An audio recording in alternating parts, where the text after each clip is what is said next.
ulit sa ating lahat. I-share ko po ngayon na word from God ay mula po sa Mark chapter 12 verses 42 to 44. Widow's offering.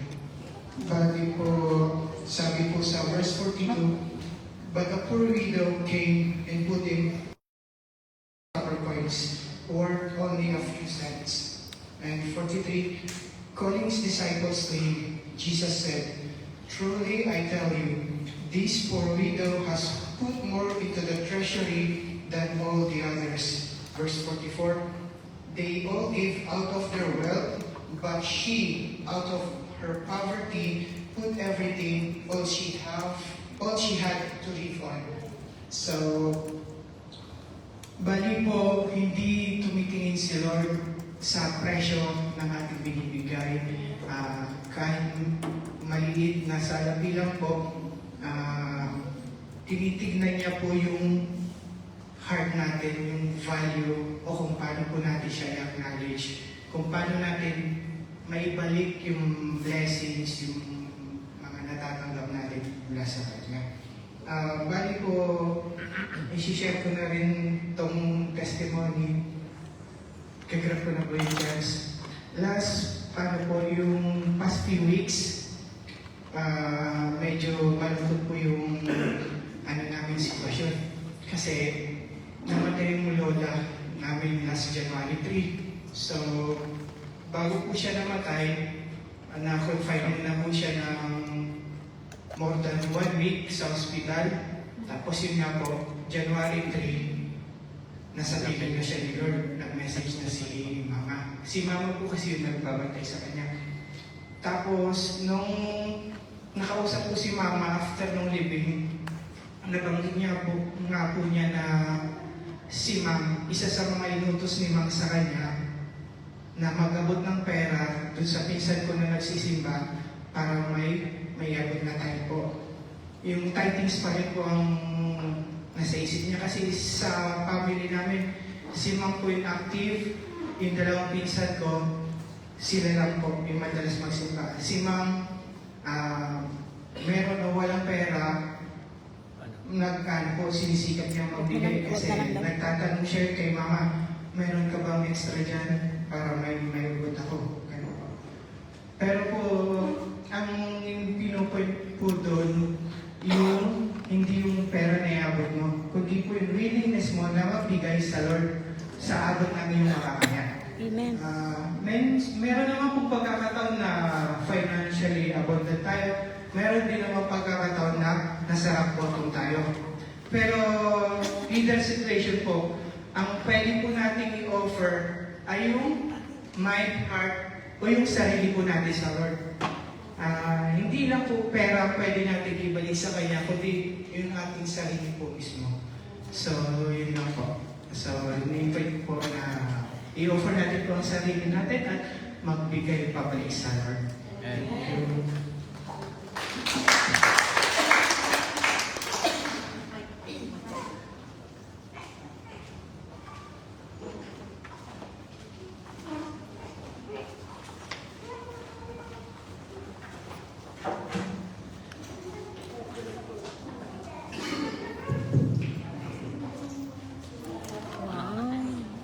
Di ba naman? Nakita na siya.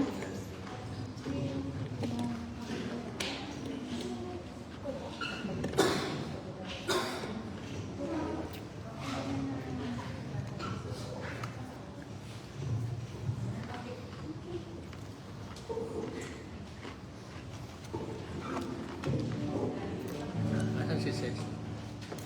Masakit din dito niya. High blood siya.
Let's pray po.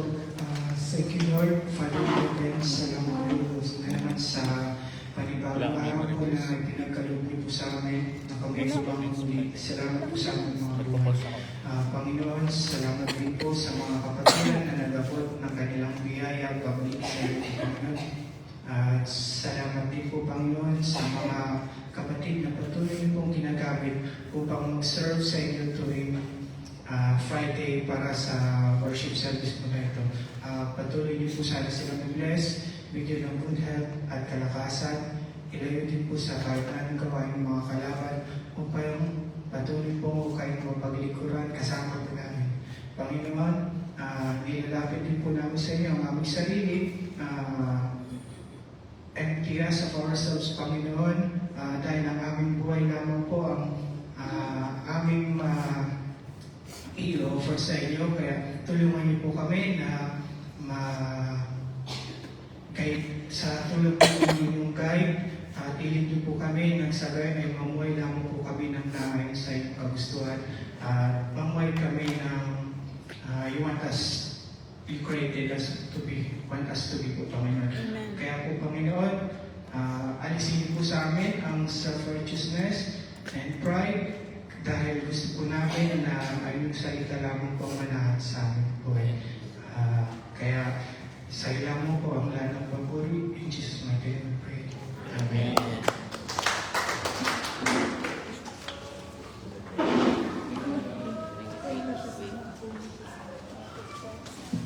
Bago po tayo mag-resume to part 3, yung ating Friday school, short announcement lang po.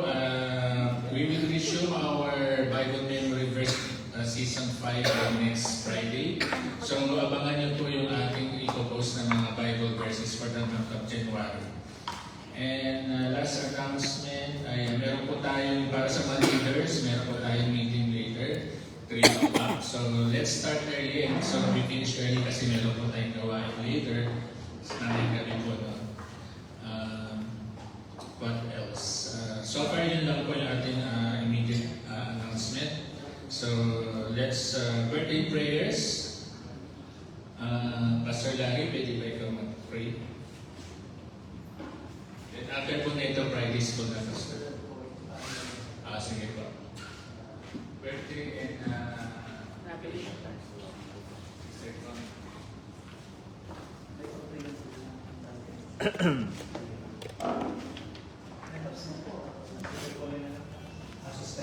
Sige mo.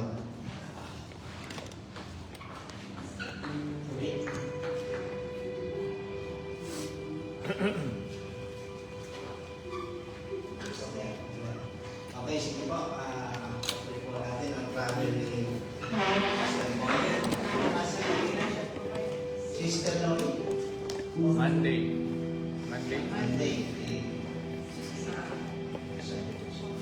Sige Okay po. Lahat po yan ay acknowledge ng ating Lord because He is our great provider. Hallelujah. Purihin ka, Panginoon, sa umagang ito. Thank you po sa mga salita nyo na kami po ay patuloy niyong tinuturuan. Hayaan mo nga po kami ay magtiwala lagi sa inyo, lalo na po ngayon. Ang aming kapatid na Sister Connie magka-travel with Sister Lori, Panginoon. Lord, nawala po siya dito. Kayo po ang nakakaalam ng puso at ng buhay niya, Panginoon. Kaya Lord, dalangin namin ang kanyang mga daladalahin po nila ng Sister Connie na lahat po ito ay mag-granted sa check-in, Panginoon. At Lord, tunay nga po kayo ang mamumuna at itas ng Panginoon yung mag-a-assist sa kanya na hindi po siya maging nahigpit, Panginoon. Kaya Lord, i-bless mo nga po ang kanyang sasakyang aeroplano, ang pilot, Panginoon, at ang kanyang travel, maging ang kanyang mga kasama sa pagta-travel ay maging masaya po. At Lord, iingatan po sila at makakarating ng safe and sound sa bansang Pilipinas hanggang kasama po niya ang kanyang mahal sa buhay. Kaya Lord, ipoprovide mo ang pangangailangan niya, Panginoon. Financially, Panginoon. Lord, kayo po ang great sustainer namin, Panginoon. Kayo ang great provider namin. Kaya Lord, in-trust inyo at mag-Sister Lori, Panginoon, ang kanyang lahat at daladalahin at daladalahin ng family ay may bless at patuloy kang kikilos sa kanilang buhay. At Lord, sa kanilang bakasyon, hayaan po kayo ang kasama nila, Panginoon, at ma-enjoy nila, Panginoon, ang bakasyon na with their family, Panginoon. At kayo ang mamuna, Lord, kung anong kalooban mo nga po na i-share yung gospel, Panginoon. Lead them, Panginoon. Use them mightily for your glory, Panginoon. Kaya Lord, maraming salamat hanggang sa pagbalik nila ay taglay ang iyong pagpapala at sa mga kapitang sa ulit, Lord. Ite-testimony nila ang iyong ginawa sa buhay nila. Kaya Lord, thank you po sa lahat sa pangalan po ng Panginoon Jesus. Amen.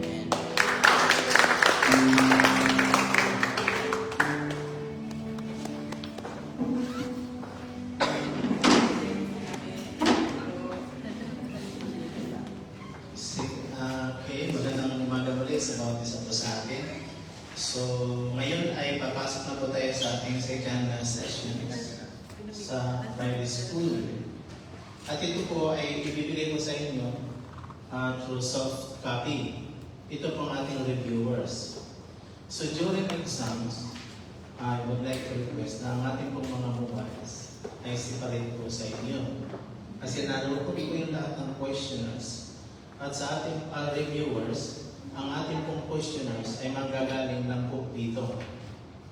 Wala po, mayroon lang mga tinatawag na maunang itatanong ito, pero in the same titles. Okay? So, pagdating ko naman doon sa areas, okay, let us start now para makuha niyo ang ating pong pinag-uusapan. Sa number 1, doon po sa grieving of the Holy Spirit. Buksan ko muna. Okay? How do we grieve the precious Holy Spirit? Nariyan po yung lahat na reason. Number 1 po, by living as an unbelievers. Ang kasunod po niya ng mga supporting verses. By speaking lies, pagsisinungaling. Number 3, by being angry all day long. Kaya pag tayo kagaling, halimbawa, mayroong mga salitang hindi totoo na tinuturo ko sa inyo. Ang galit po na ito ayaw ng Panginoon na lumagpas na 24 hours. Akala ko 24/7. 24 hours. Kung man po yan ng Panginoon, basahin po natin kasi nais ng Panginoon na ma-release tayo. Kasi pag hindi po yan naalis sa atin within 24 hours, ano mangyari?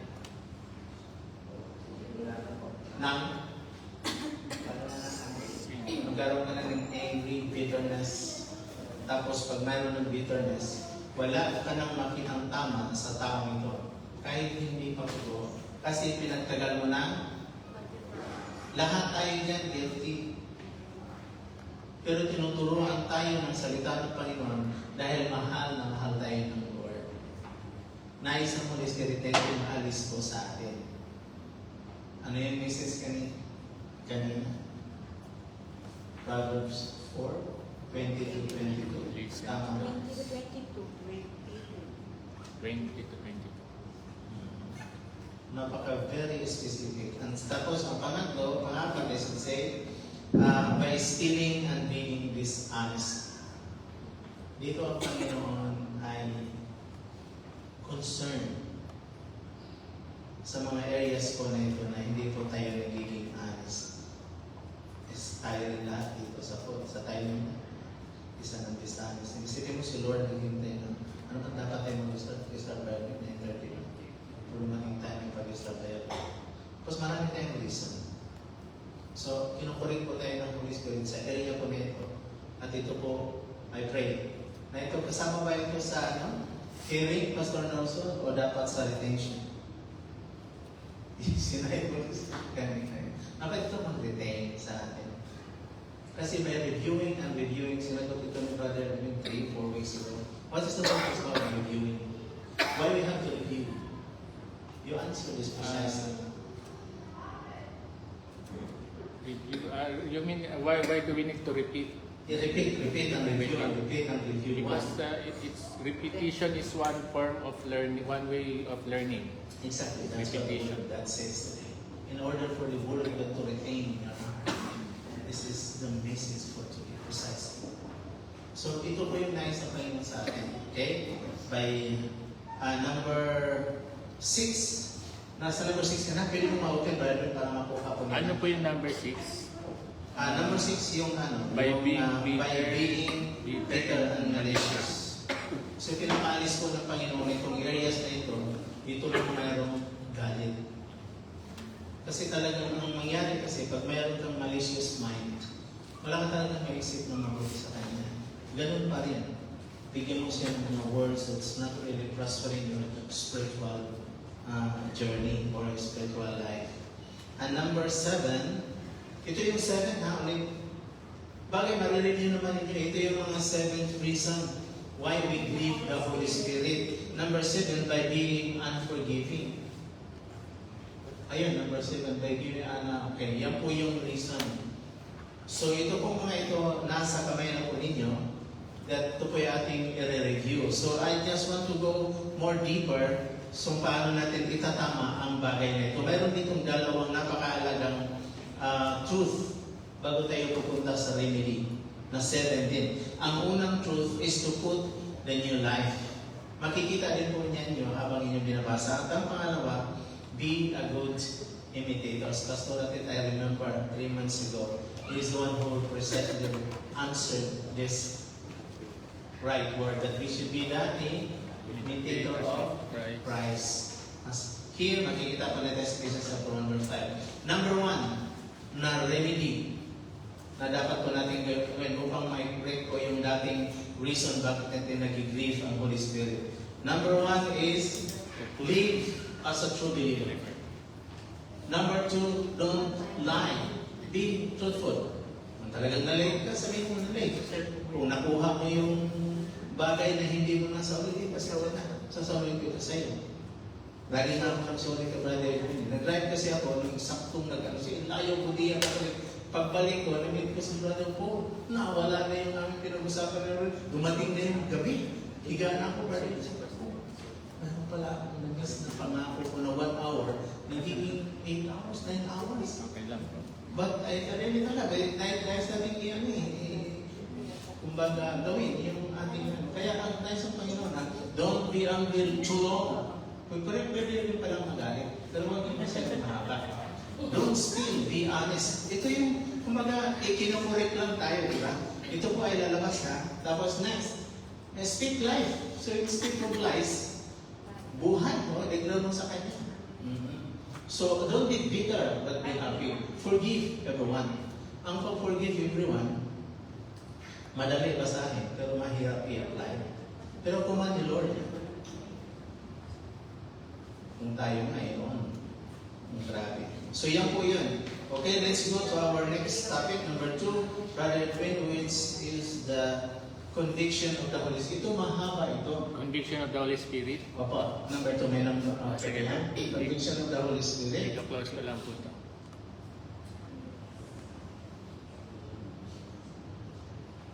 Hindi ko na na-discuss yan. Yan naman yung na-discuss natin nung una. Sige, number 2, which is the conviction of the Holy Spirit. Dito, sa conviction of the Holy Spirit, on that day, I had a short introduction kasi dapat may connect ito sa atin. Sige po, conviction of the Holy Spirit. Doon po sa book of Matthew, Mark, Luke, and John, ang ating pong Panginoon, mayroon po doon tinatawag siya na title. Of course, yung later ng Matthew, sa book of Matthew, mayroon po doon tinutukoy na title of Jesus Christ. So, mayroon din po siya tinatawag na emblem. Let us look at it. Ang sabi po dito, si Matthew, Jesus is the King of the Jews. Nilagyan natin that He is the Lion of Judah. Lalabas po ito sa ating Psalms. Okay, number 2, sa Mark, Jesus as a lowly servant. So, ang kanya pong title as an ox. Okay, so number 3, kay Luke, Jesus as a Son of Man. Of course, he is a man. That's for sure. Kaya pagdating dito sa book na yan, mayroon tinanong yung mga na-discuss ko kanina amin nagbiyahe kami. Kung si Jesus Christ ba is all-knowing, mayroon isang debate ng mga malalaking religiyon. Ang debate yun para lang papalakasin niya, okay, na si Hesus Kristo ay hindi alam ang lahat ng katotohanan. Wala ditong nangyari sa California. Is question like mocking Jesus. Okay? Nakita naman niya sa social media. Nang dahil nga, kung hindi ka magiging mag-aral ng salitaan ko ng Panginoon Jesus, tulad ng sinabi ni Lord, tinanong siya, kailan na talaga mangyayari nung iyong muling kaganapan ng pagulong at muling pagbabalik? Ang sagot ni Jesus Christ dito, I don't know. Hindi ko alam. Ang Diyos the Father, God the Father lang ang alam. Ngayon, ang una kasing question, is Jesus God? Is He all-knowing? Nung sumagot si Jesus Christ, being a man, hindi siya noon God kasi He came with us 100% man at the same time. His nature as God, hindi yun nawawala. He remains God Almighty. Kaya yung kanilang ginamit yung verse na yan, that Jesus Christ is not an all-knowing. Hindi po yun ang ibig sabihin. By the way, let me just inject this. Our very first topic for this 3 months talks about the general information about grace. Sa second 3 months no, mayroon po tayong tinatawag na biblical typology. At dito, yung po mga verse na pinasauna ko na sa inyo, it is really connected to the biblical typology kasi napakahalaga po nitong mag-aral po tayo ng connection patungkol po sa buhay ni Jesus Christ in the Old Testament. Let me just give you an example. Adam. Why Adam is the first and the last Adam is Jesus Christ? This is very important for us to understand. Bakit ganun nga ba? Kung hindi po tayo mag-aaral about biblical typology in the next, after 3 months, hindi po natin yan masasagot. Di ba sabi ni Paul doon sa Corinthians, that Jesus, si Adam is the first person who came into this world, is the first Adam. Di ba nagiging last Adam si Jesus Christ? What do you think is the reason? Kung nagiging siya. Ang tumatawa si Brother Chris, alam na yata ang taga-Balad Al-Khalid ka. I'm just giving you an overview. But that's not the complete explanation. Kasi dito natin yan i-expose during our biblical typology. And then from another 3 months to another 3 months, I think we'll discuss more about the hermeneutics, part 1 and part 2. Kasi sa hermeneutics, dito po tayo ni Pastor Nelson, i-retain po natin yung mga pag-aaral po ng salita ng hermeneutics na 1 to 7. Kasi ang number 4 doon, ang very significance. Dahil ang verse number 1, 2, 3, 5, 6, 7 ay nakasalalay sa hermeneutics which is number 4. Do you understand what I'm talking about? From number 1 to 7, di ba add numbers ito? Ang hermeneutics po dito nalagay sa number 4. Pag magbasa ka ng Bible, hindi ka nang tutumbok doon sa isang verse that I and my Father are one. Basahin mo yung verse 1 to 29. So the remaining verse hanggang 30, kung ilamang verse yung John chapter 10, makikita mo doon why Jesus Christ stated that I and my Father are one. Sa Tagalog, ako at ang Ama ay isa. Sa mga iba na naniniwala doon, Marunong ka ba umunawa? Sinabi na ng Bible na ako at ang Ama ay isa, bakit ka pa maguluhan ng isip? So si Jesus at Jesus Christ, si Jesus at si Father is one. Are one. What is the proper thing? But kung mag-aral ka sa hermeneutics, na basahin mo yung umpisa hanggang matapos ang chapter, tumama pa yung claim mo na si Jesus Christ and the Father are one. Let me just ask, I assigned this Pastor Larry many years ago. Is the Father and Jesus Christ are one? See, mabigay kayo ng insight. They are one in their objectives, in their mission. Main objective. Okay. Kaya nga sa pag-aaral ko ng hermeneutics ay napakaganda. Isa yung in-insight mo, in-insight mo. Kasi kung bababa ka sa verse 29 and 28, nakita natin doon that si Jesus Christ ay nagsabi na ako, o ama ko. So it's totally different. Kung i-apply mo yung ama ko, pwede ba yung sabihin mo siyang nagsugo sa akin, ang ama ko nagsugo. So talagang totally separated sila. Mayroong tinatawag sa English na conjunction. Is that right? Conjunction. Pag ikaw si apple and orange, anong gamit mo sa and? Di ba yan ay pagsiseparate ng dalawa ng apple? Kasi pag dagdagan mo ng apple and the apple, posible ba yun na idagdag mo lang 2 apples? Correct? So ganun po ang pag-differentiate pag mag-aaral po tayo ng hermeneutics.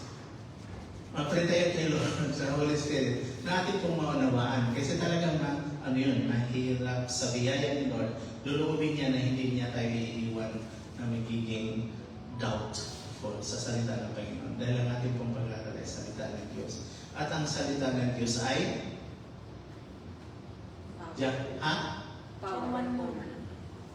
John chapter 1 verse 1. God. Tayo creative lang. Yung mind natin napakaliit lang. Ang ating pinag-aaralan ay Diyos. Kaya ito po isang napakahalaga pong pag-aaral. Iwitas, alam po natin na ang hermeneutics hindi po ganun kadaling pag-aaralan. But sa biyaya ng Panginoon, tayo okay, ng pamunawa. Okay? Sa Gospel of, in the 4 Gospel of the Lord, meron po doon title, ang ating pong Panginoon, at meron siya din blame. Sa Matthew, ano siya? Jesus. Liar. Sa Mark? Ox. Sa Luke? Man. And sa John? Eagle. Eagle. Magpatuloy tayo. Lalabas yan sa ating exam. Next, let us now study the principle or convictions of the Holy Spirit. Mayroon po ditong 3 principles na na-mention po dito sa ating pag-aaral. Ang una po ay ang kasalanan. Ito kasi yung magbibigay sa atin ng conviction. Nariyan po itong lahat ng materials. Alam ko matagal na natin i-discuss ito dahil mayroong tayong anniversary, mayroong Pasko at New Year, kaya na-hold tayo dito ng more than 2 months. Let me just refresh kasi mayroon tayong 2 weeks na pag-aaral. Tutukan po ninyo para at least meron tayo pong makuhang yaman. Ma-retain po yung mga promises ni Lord.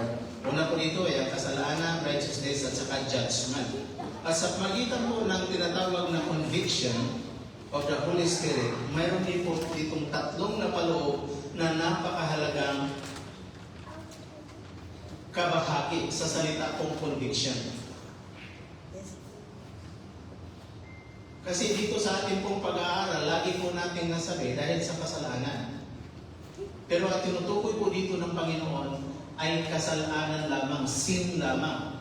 Kung ang pagkukonvict sa iyo, sa bawat mga kasalanan ginawa mo, dapat ang ginamit dito ni Jesus ay plural form ng sin.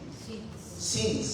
Pero ang tinutukoy lang dito ay isa lang. Yun lamang pong kasalanan, yung sin. Kaya dito mayroon po ditong 3 napakahalagang bahagi na isama ko natin sa pag-aaral. Nasa inyo po itong mga materials. Okay? Number 1 is sin, righteousness, and judgment. The number 1 is the word convict or conviction. Let us go down here. The word convict is a Greek called eleko. And we have 3 meanings. Mayroon pong confused, should the fault or wrong. Convinced, which is to prove that you are wrong. and questions to give your attention na yan po ay kasalanan. Okay, so kayo na po ang magbabasa. Of course, ang first name, yung sin, because ang sabi po dito sa sin, brother Edwin, dito, nakikita po nito, because the unbeliever do not believe in me. Yan yung kasalanan ng tinukoy of sin. So nakikita po natin na walang sin, nila na tinutukoy niya because they unbeliever do not believe in Jesus Christ. Okay, let's move on to next. Confused. The Holy Spirit will confuse to show your fault. Ito po yung pag-aralan naman ninyo at siguro natin ito lalabas. And the second, after sa sin ay righteousness. And dito po sa John 16:10, at sabi ko dito, because I go to my Father and you see me no more. Ang pagpunta ni Jesus Christ doon po sa langit, ito po ay para yung pag-ascend po niya sa heaven. Ano bang na-assume natin nung tinanggap natin si Jesus Christ as our Lord and personal Savior? Marami, di ba? Una, they grant you eternal salvation that you are saved. And isa pong kanyang in-impute sa atin ay ang word na thank you. Palapakan natin si Lord. Ano sinabi ito? Pastor Nelson, thank you. What is righteousness to you? Yung in-impute ni Lord Jesus Christ, yung righteousness sa iyo nung tinanggap mo si Jesus Christ. What is righteousness? Imputation. In-impute niya sa puso mo. Ano yung imputation sa Tagalog? Hindi mo makikita yung righteousness. Kaya sa 1 John 1:9, napakahalaga roon yun. If you confess your sins, He is faithful and just to forgive you and to cleanse all your sins, unrighteousness. Nakita mo yung greatness ni Lord? Kasi being a born again, you have already imputed. Jesus Christ has already imputed His righteousness. Ang righteousness kasi doon, ang purpose doon, kung si Jesus Christ ngayon ay pupunta, manalangin sa Ama, okay? Hindi na niya makikita yung blood ni Jesus Christ because the blood is the new covenant to wash your sins away. Doon po sa daanan natin mamaya, yung pong 7 covenants. Makikita po natin doon na ang imputations na sinasabi ko dito ay ang pag-cover mo, body, soul, ang pag-cover sa iyong buong katauhan. Kaya ka naging born again, yun yung katuwiran na binalot ng Panginoon sa ngayon. So ito yung sa Old Testament kasi ang gamit to blot your sins away. Yun yung sa blood, yung tapan. Yung di ba yung sa tupa, pag nagkasala sila, taon-taon pupunta sila doon sa templo para ng blood, tapos iba-block yung kasalanan mo for the whole year. Kay Jesus Christ, hindi na. Because He made this tinatawag na imputation in your whole being. His righteousness paano ka inilagyan ng Panginoon ng righteousness? Through imputations. In your whole being. Kaya pag humarap ka sa Ama ngayon, ang makikita ng Ama ay ang parang natin si Lord. Hindi na ikaw physically ang makita, kundi ang katuwiran ng Diyos, ng Panginoong Isus, dahil sa kanyang ginawa doon sa cross. Kaya ito po'y napakahalaga na ma-retain sa ating buong puso. Let's move on. Babasahin nyo na lang yung mga materials natin. So number 3 is the confute. Okay, righteousness. Tapos na po tayo dyan. Andito po sa convince. Okay? Convince, ito po yung pagbibigay ko sa atin ng proof that you and I is righteous. Dito mababasa ko ng verse para makita po natin. Yung pong promise ng Panginoon sa atin dito sa mahaba Ephesians chapter 4. But anyhow, anuhin na lang po ninyo, let us read one verse in 2 Corinthians 4:4 para makita po natin yung pong judgment dito na sinasabi. Doon na lang brother with sa John 16:11. John 16:11. Basahin po natin before we move to number 3. Okay, John 16:11, ang pagkasabi po dito ay, sorry ha, John 16:11. John 16 verse 11, para makuha po natin yung isang katunayan at katotohanan na tayo po ay binibigyan po ng Panginoon ng pagbibigay po ng warning sa area pa rin. Ang sabi po dito, and in regard to judgment, because the prince of this world now stands condemned. So ito po ang tanong. Okay? Ito po ang pagbibigay po sa atin dito, sa ating pong kalalagayan, na ang Satanas na nasa sanlibutan, if you continue to stand where you stand as a believer, you can say na si Satanas, he is still active. That's for sure. Pero he is already defeated 2024 years ago. So bagamat siya ay nariyan pa rin, you bilang Christian, dapat hindi ka talunan when it comes to the schemes or the plans ng mga tactics po ng kalaban. Pero ano na, sa life ni Job, anong ginawa niya? Sa life ni Job, nung makita ni Satanas na yung mga anghel pupunta sa God the Father para mag-serve, sumabay rin siya. Sabi nung nakita mo ba yung anak ko dyan na si Job? Anak ka ba nagsabi? Na si Job? Oo, sabi niya. Kasi pinorin, protekta. Ano lang ginawa kay Job? May ano siyang heads of protection. Okay? Ibig sabihin, dito sa verse na ito, pinapakita lamang, if you are really the true, you claim, of course, we claim that. There's no doubt.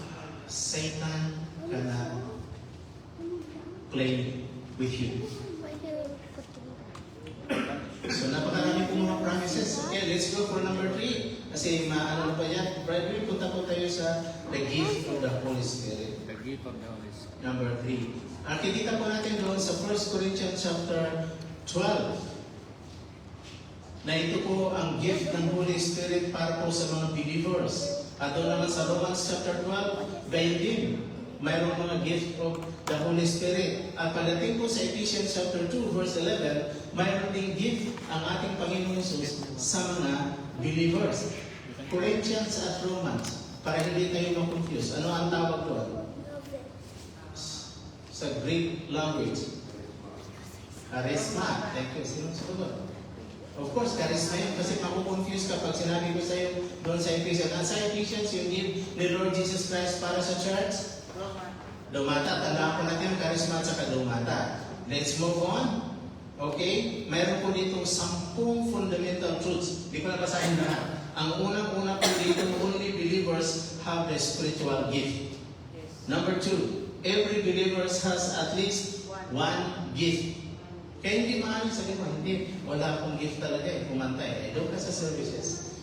Kung wala kang ano sa music team, maghanap ka na ibang ministry to serve others. Mayroon at mayroon kang gift na isa. Mamaya, pag maglimpitan doon, talaga ito naman, magkasama tayo, doon din ako, maglimpit tayo. Ito yung ating ministry, helping services and service to unbelievers. Okay? Number 3, meron po tayong tinatawag na no one receives all the spiritual gift. Baka yung ilang gift na lahat yun? Sa karismata, ilan yung gift? Hello? Ha? Ako, pastor dahil binakasan ka. Ang laki yung binakas mo. 7 plus 9. Oops! Karismata lang yung kasaya. 16. Thank you, sister. So, 16 po yung gift yung binigay sa atin. Doon sa karismata. Okay? Yung binigay ng Lord Jesus Christ. Sa Ephesians 4:11. Ha?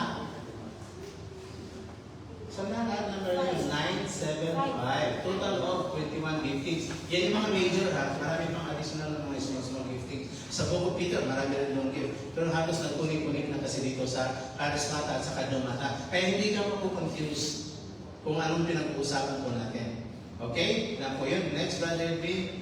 Let us move on to verse as number 4, which is the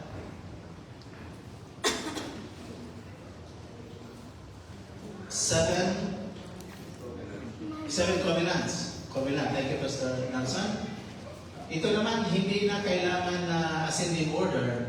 Ang mahalaga lang ay ma-mention natin yung 7 covenants. Tandaan ninyo pagdating sa 7 covenants na mayroon pong tinatawag na sandwich principle. Madali mo na kaagad na matandaan yun.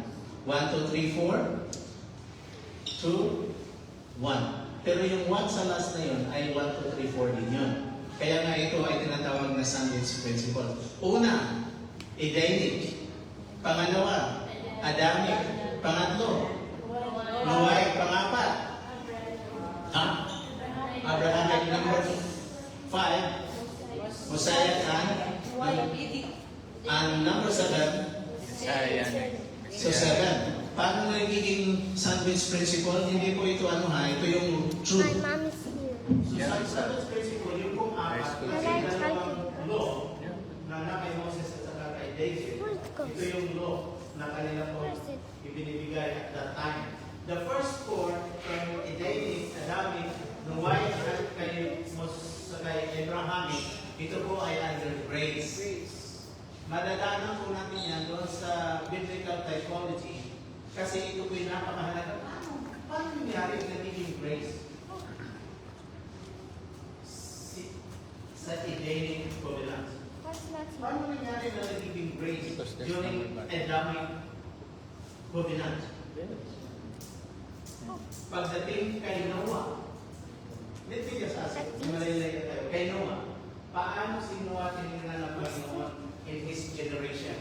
Out of how many millions? Hindi ko maalala kung mayroong 1.5 to 2 million during that time that the world was flooded with water. Namatay sila dati lang na natira. Family ni 8, family ni Noah. So anong significance? Bakit si Noah napasama sa grace ni Lord? Anong nakita ni Lord sa buhay ni Noah and his family? Straight, ano tawag? Righteous? Right? Talagang na si Lord. The reason why the grace of the Lord was in the life of Noah and his generation. And that is the grace. So from How was so much? Edenic, Adamic, Noahic, and Abrahamic, ito po ay under grace. Kaya pagdating po sa kay Moses at kay David, o siya sa David, this is under the Law. and what we call that before? Decalogue. Ha? Decalogue? Decalogue. That is the commandments. Okay? Under Moses. Login mo na.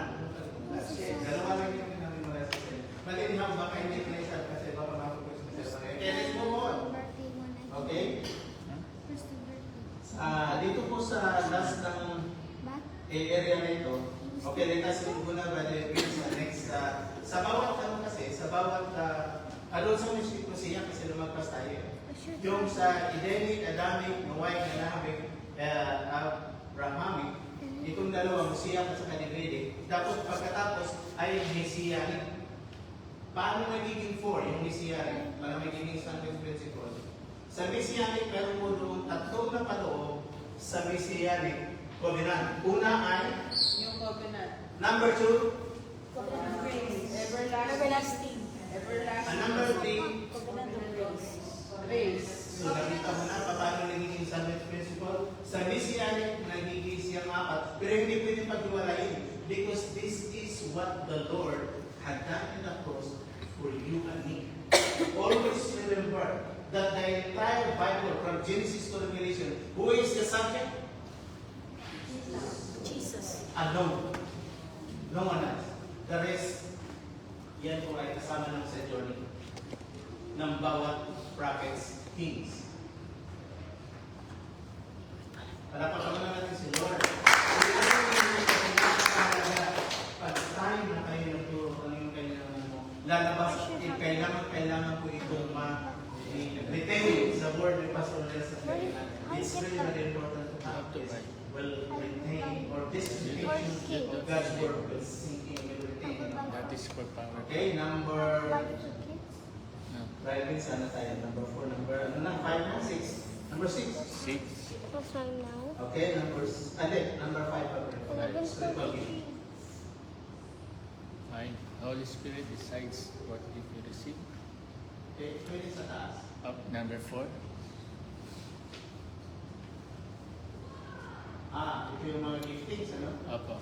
Okay, basta isalin na niyo lang po yan kasi mayroon yan ang ating Panginoon. Pinipili po niya yung mga tao na sila si Kaloroy. Nangyayari, hindi ko na makita yan. Let's go for number 6. 0-0 na tayo. Number 6. Yan po ba? Ito na yan? Spiritual gifts are permanent. Opo. Yan. Verse 9. Spiritual gifts. Sa number 6 po tayo, mayroon dyan ang una dyan yung the three main purpose of the spiritual gift. Sa ano siya? Romans 1. Yeah. Number 6. Spiritual gift, Romans 12. I would like Don't try. some. This one is for make me. So ito yung seven chosen men of serve items sa meeting ng church. Nakita mo itong mga tao. Ito po ay napakahalaga kasi pag mag-aral kayo, makikita. Ilan na ba ang apostles ni Jesus Christ? Ha? 12. Sino maalala niyo sa 12? Si Peter the Sealer. Okay, go Siya ahead. yata yung pumalit kay Judas. Tama. Thomas the Doubter. John, Matthew, Mark is no. Luke no. Matchas. Sino ba? Peter and sino yung kapatid ni Peter? Judas Iscariot. Yun yung pinalitan, sabi ng Lord niya. Ni Peter the Sealer. Yung sana yung binigay ng Panginoon na additional people, chosen people, para sa rin ako ng Panginoon ay magpapatuloy. Kasama tayo dito. Ang tinutukoy dito ay si Stephen, si Philip, si Proto, si Nicanor, si Timon, si Parmenas, at Nicolas. Sila yung mga pinili ng Panginoon siya kasi dyan nila start yung church ng Panginoon. Madali lang kung tandaan niya. Kung hindi na po natin matandaan yung 12 apostles, at least dito sa ating pag-aaral, kasi ito yung ating pag-aaral para mag-focus sa generation 2. Mag-aaral po tayo ng hermeneutics, mag-aaral po tayo ng biblical typology, mag-aaral po tayo ng tinatawag ng praise the Lord. Kasi tayo prepare the Lord sa kanyang mga kabayan. Okay, next po tayo, Brother Green. Okay. Meron na kayong materials na Nasa group chat. nasa group chat na. So, pag-aaralan ninyo, may kasi mayroon tayong 2 weeks to study. Sa 31, wala na pong introduction doon. We're gonna give you the hard copy of the questionnaire. So, this is your reviewers. Okay? And continue to do with that. Ang last ko lamang po mababasahin ay ang loob po sa three purpose. Three purpose. Sana yun. Gift of the Holy Spirit pa rin po. Yan, ito yun. Number 1, the three purpose of the Holy Spirit is to help the church. Church dito, hindi yung organization. Ang church dito ay The believers. the believers. So ito po yung nais ng Panginoon na tayo ay magtutulungan bilang magkakapatid, hindi magsisiraan. Okay? Kung mayroong mga issue, sit to the proper settings, and forgiveness is always there to make your brother strong again. Okay, number 2 purpose kaya tayo binigyan is to see our need for others. Please others. So, kaya pa tayo magpapalakasan. Okay, tulad mamaya, meron tayong fellowship. Ang purpose ng kasi marami tayong brethren, sila ni Ebenezer, sila hindi talaga sila makaalim ng Friday dahil may ano siya. Although meron na tayo Holy Communion sa Baladal Kadim. kailangan pa rin nila. So dapat sila yung sponsors para lang natuloy yung fellowship. Gusto nila kayong lumit doon sa ano namin. Brother and sister is anong tawag ito? Is mature Christians. Okay, and number 3, ito yung door, Story of God. the glory of God. Lalabas at lalabas po yan. So lahat po dito sa enumerations ay lalabas, wala na po yung dagdag. Ito lamang pong nakasulat dito ang inyong pamagana. Yung mga verses naman inad ko dyan, ay yun po ay para lang ma-sustain yung ating sinasabi. Pero ang napakahalaga ay yung pong bawat mga titles, yung pong kanyang emblems, yung pong purpose, additional truth. Ang dapat po natin tandaan kasi yan po ay lalabas sa ating pag-aaral. Sige po, mali po natin palapakan si Lord. So next Friday, more details po yung ating review. Gagamit na po ako ng mga meanings and definitions. Then sa 31, diretso na po ang exam. Wala na po ng introduction doon. Pamigay ko sa inyo yung hard copy. Tapos answeran nyo na po. So habang lumalalim po ang ating pag-aaral po dito, don't think about the medals na ibibigay po sa inyo. Kasi magre-reduce na po yung medal dito from 5 to 3 na lang. Kasi ito pong lahat ng questionnaire ay narito na sa inyo. Nakikita at nababasa kung ano yung nababasa niyan, yan na po yung lalabas doon sa ang reviewers na sa inyo na ang questionnaire nanggagaling na po lahat. Yan. Wala pong tricky questions, but kung mayroon po mga ano doon sa do not be ignorant, this is included with that. Ariyan ang sa loob. What are those 3 messages of Paul according to his epistles? That's really, very important that we should not be ignorant. Number 1.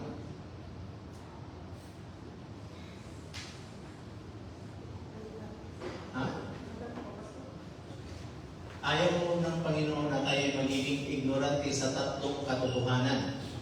Number 1, ano yung ignorante niyo na ayaw ni Lord na tayo mananatili doon?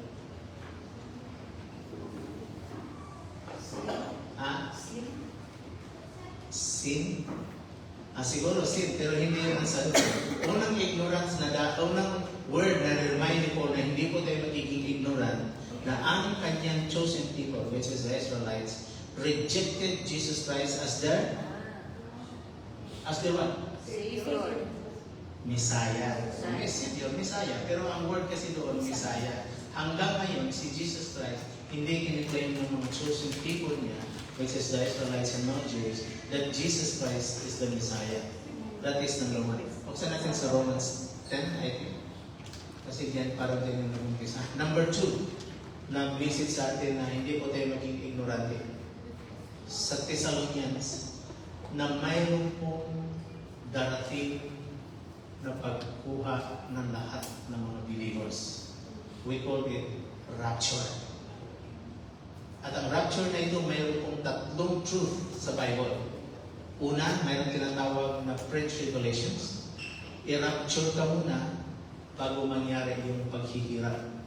Pangalawa, ang katotohanan, mayroon pong sinasabi na sa Bible ito may mga supporting verse to, na ang mga tao magsasabi muna hanggang sa kalagitnaan ng matinding paghihirap. Dito ka natatatakan na 666, wala kang mapili, wala kang lahat, wala kang mapili. Ngayon, pag i-renounce mo si Jesus Christ, mabuhay ka, hindi ka na Kristyano. Dininay mo na si Jesus. Pero pag nakatili kang sarili mo, Kristyano ka, putol-rig ka, putol-liig ka. Dahil ka roon sa ginawa nila. Ano yung putulan? Yung kaya ginawa ni sino yun? Yung doon sa Old Testament, kay Esther, sino nga ito? Basta, yung taong yun. Yung kalaban ni Mordecai. Si Balak ba yun? Hindi. Kalaban ni Mordecai. Nagpagawa siya ng putulan ng ulo para kay Mordecai. Pero anong nangyari? Siyang na ilagay. Anong tawag doon sa ganun? Champion eh. Yung malaking kahoy na, malaking may pabigat. Na pag nag-deny ka kay ilalagay yung liig mo ganun. Guillotine. Anong tawag? Guillotine. Guillotine. Yan sa Book of Esther yun. Si kalaban ni Mordecai, si Basta yung kalamat siya na paggawa, no? Siya ang nasubukan. Ay, number 3, nakita mo na yan sa ano? Hindi po eh. Ano po ba? Hindi, okay lang. Romans? Yung kasi yung ano eh, mga verses na patuto sa atin. Ang pinaka-last na we should not be ignorant is about the speaking in tongues. Speaking in tongues. Sorry. Speaking. The gift of the Holy Spirit. That's involved with 21 giftings. We should not be ignorant about this. 1 Corinthians chapter 1. Yan yung paalala ni Paul. Dito kung tatlong ito na dito po tayo magiging ignorant eh. Imagine, yung katotohanan na tayo po'y marapture. Sinong gustong sapitin mo na yung 666? Kung kayo quote ni Lord sa heaven. Samantalang bago pa mangyari, bublo ang trumpet, lilipad o salubungin natin si Lord sa impapawid. Kaya we believe in pre-tribulations. Mid-tribulation is in the Bible. Post-tribulation is in the Bible. But we embrace the teaching of end times, which is rapture. Ma-rapture muna tayo lahat bago darating yung paghihirap. Pagka lahat na, wala nang natira, dito na. Papasok na yung tinatawag na one word. Pakitandaan natin, makabayan natin. Pag ang Muslim nakapasok na sa Vatican, ngayon, last 2 weeks ago, estudyante ko, pumunta sila sa Vatican. Sabi ko, how we can enter Vatican? You're Muslim. Sabi ko, no, now it's allowed. 3 days sila doon sa Vatican na pag-ibigap ng Muslim.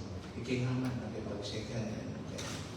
The reason kasi dito about energy. Darating ang time na ang number 1 na source ng lahat ng wealth ay ang oil. That is a prophecy. Pag sila nakaupo na doon, nakapasok na sa loob ng makontrol na nila yung wealth sa buong mundo dahil sa labas. Have you noticed na ang electric car kailan niya na-discover? Many years ago. Yung Tesla, ilang taon na? Ha? Ilang taon na roon sa US? 20 years? Yung electric car? Bakit hindi makapasok dito sa Middle East? Mantalang dito, ang napakagandang market, di ba? Naisip niya, dito walang ilan eh. Mayroon, pero ilang percent, hindi sila lalagpas sa 5%. Wala nga sa mga station, wala nga proposal magsaksakan ng yung kanilang mga chargers. Even though ang kilometers na battery na discovery na yung lithium, pakay ko ilang thousands na yung kasa ko. Meron na? Ang saksa. Anong lifespan ng battery? Hindi, ang tanong ko dyan, bakit hindi may market ng gano'ng kabilis dito? How old? Dahil sa? Sa laboy, gasolina. It has been controlled by the what we call OPEC monopoly. Pagdalhin nila dito, baka tayo rin gusto natin magkaroon ng electric car. Wala nang gasolina, hindi ka naman gasolina. Pero ba tayo napasok? Mayroon na. Not even rates to 5%. Pati nila, wala naman tayo masyadong update yan. Wala naman tinabasa ko naman. Saudi Arabia is sad, but they only receive in the electric car more than 5% here in the Gulf country so far. Pero basta meron po akong napanood sa na yung siya ay Muslim, pero nakali siya sa Amerika. Nagkikristan. Kilala ka? Kilala. Naman sinusundan ko yung how true was that. Pero hanggang ngayon, okay naman. Okay yung belief niya. Talagang Islam is true. Kasi yung sa Palestine kasi, yung anak ni Arafat, namin. Basta na Pinush. But anyway, yun lang muna. So we'll go for the meaning next week. Mag-focus din ako magbabasa more on meaning para talagang pagsabi pa lang doon, makuha nyo agad. Kasi sa 31, diretso na tayo. Within 30 minutes, tapusin natin yung answers doon po sa questions. And continue in your daily devotion sa prayer po ninyo, especially for the hermeneutics 1 and 2 sa biblical theology Kasi ito'y napakagandang pag-aaral sa biyaya ng Lord, nawa maunawaan at magamitin tayo ng Lord, at saka yung sa general information about the grace ng Panginoong Isus. Sige po, palapakan tayo sa Lord. Lord, we just humbly come before you this time at nagpapasalamat sa iyong greatness, sa iyong faithfulness. Panginoon, alam namin na hindi namin kayang araw-in isipin ang katangian mo, ang pag-ibig mo, ang kapangyarihan mo. Kami, Panginoon, ay isang marumi ng basahan sa iyong presensya. May humbly come before you that this time, Panginoon, about the biblical typology at sa hermeneutics, Lord, help us on that sa iyong kabutihan. Mag-retain, Lord, as your word says today, magkaroon ng retention sa Lord God in our heart, especially your word, because heaven and earth will vanish, but your word will remain forever. Panginoon, purihin ka sa araw nito sa kalahatan, sa iyong mga salita, nagpapaalala po sa amin that we should not be the hearer, but rather the doer, and this doer of your word, at the same time, it will also an application of Lord God sa aming mga buhay. So Lord God, we just continue to pray ngayon pa lamang, Lord, ang darating na Friday, sa pastoralis, yung gagamitin for your word, continue to pray, Lord, to bless him, God, and try to bless your people, pray your word. So Lord God, we thank you for this day. We give you all the glory and honor. Bless in Jesus' name, pray. Amen. Amen. Praise the Lord. Anong oras na po, Brother Edwin, sa rin mga 12 o'clock? 12. 12. Okay, sige po. Mayroon pa bang ibang ano? Kung wala na, let us all rise. Let's pray. First of all, we thank God for our group number 1 na sila pong sponsor para po sa ating refreshment for today. So sa sunod po ay group 2. Sa group 2, Group 4.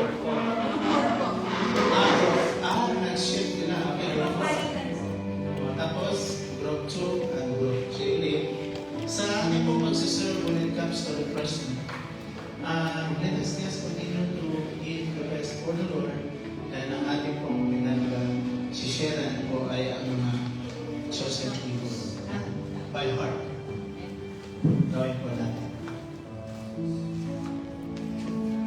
Let us worship the Lord. So it's Genesis 2. Hallelujah. Give reverence to our living God as we offer this song, as we worship Him in spirit and in truth. Habang hindi ka dapat pagkukulan ng iba, at wagas mo pagsimula. Habang wala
batid po ninyo ang lahat ng mga pangangailangan ng bawat isa sa amin. Ang iba sa amin ang pangangailangan ng Diyos ng healing. At kami po'y patuloy na nagpapasalamat dahil ikaw lamang po ang aming Diyos na hindi nagbabago, na nagpapagaling noon, ngayon at magpapakailanman. Nanampalataya po kami, Diyos, na tanging ang kagalingan ng aming panlupang pangatawan ay sa iyo lamang nagmumula. So we trust unto you, Lord, sa lahat po, Panginoon Jesus, ang kailangan ng healing, Lord God, physically, ay iyo pong igawad, Panginoon, sa pangalan ng Jesus. We lay our hands to those who are suffering with common colds, cough, and even respiratory difficulties, Lord God. We all know, Lord Jesus, that ang sabi mo nga po, Panginoon, you are our shelter. Indeed, and to you we can continue to depend, because as we need shelter, you are our strong tower. And in the times of need, Lord, you are there to sustain and to help us. Lord, ang iba sa amin ay nangailangan, Panginoon, ng mga trabaho na kung saan angkop, Panginoon, sa kanilang capacity, sa kanilang knowledge, Panginoon Jesus. Ngayon pa lamang kami kung patuloy inalalapit ko, Diyos, na ang trabaho na pangangailangan ng bawat isa na nangailangan ng trabaho, Diyos, ay inyong nga po, Panginoon, ipagkaloob po sa kanila. Knowing, Lord God, ang sabi mo, huwag kayong mag-alala. Look at the birds in the sky. Hindi po sila naghahasik.